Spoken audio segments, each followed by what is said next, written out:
জন্ম জন্ম দিতে পারলে মা হওয়া যায় না, পাগলিও জন্ম দিতে পারে। আপনি জন্ম দিলেন আর বললেন মা অসম্ভব। আপনাকে মায়ের দায়িত্ব পালন করতে হবে, আপনাকে পিতার দায়িত্ব পালন করতে হবে। না পালন করলে জবাব কিয়ামতের মাঠে আপনাকে দিতে হবে। অতএব সম্মানিত মা এবং বন্ধুর উদ্দেশ্য করে বলতেছি, আপনারা নিজেদের দায়িত্ব বুঝুন, দায়িত্ব সচেতন হন। কি জন্য পৃথিবীতে এসেছেন সেটা অনুভব করার চেষ্টা করুন। বেপর্দা বেহাই থেকে ফিরে এসে পর্দার মধ্যে নিজেকে আবদ্ধ করে দিয়ে পর্দার মধ্যে নিজের সম্মান, নিজের ইজ্জতকে হেফাজত করার মাধ্যমে দেশ, জাতি, সমাজকে কিছু দেওয়ার চেষ্টা করুন। আল্লাহ আপনাদের তৌফিক দান করুক, আল্লাহুম্মা আমিন।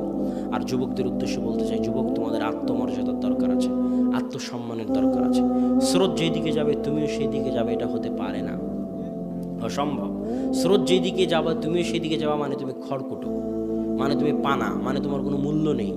এটাই আল্লাহ রসুল বলেছে যে একটা সময় আসবে যখন কাফের, ইহুদি, খ্রিস্টান, মুশরিকরা তোমাদের উপরে এমনভাবে ঝাঁপিয়ে পড়বে যেমন ক্ষুধার্ত ব্যক্তি প্লেটের উপরে ঝাঁপিয়ে পড়ে।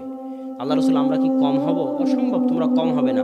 কয়েকশো কোটি হওয়ার পরও তোমরা হবে ফেনার মতো, কোনো ভ্যালু থাকবে না, মূল্য থাকবে না। আইপিএল, বিপিএলের জুয়া, পড়াশোনার নামগন্ধ নাই, সময় নষ্ট, মোবাইলে সময় নষ্ট, ফেসবুকে সময় নষ্ট, ইউটিউবে সময় নষ্ট, জুয়ার আড্ডায় সময় নষ্ট, মদের আড্ডায় সময় নষ্ট। এই যুবক সমাজ দিয়ে জাতির কি হবে?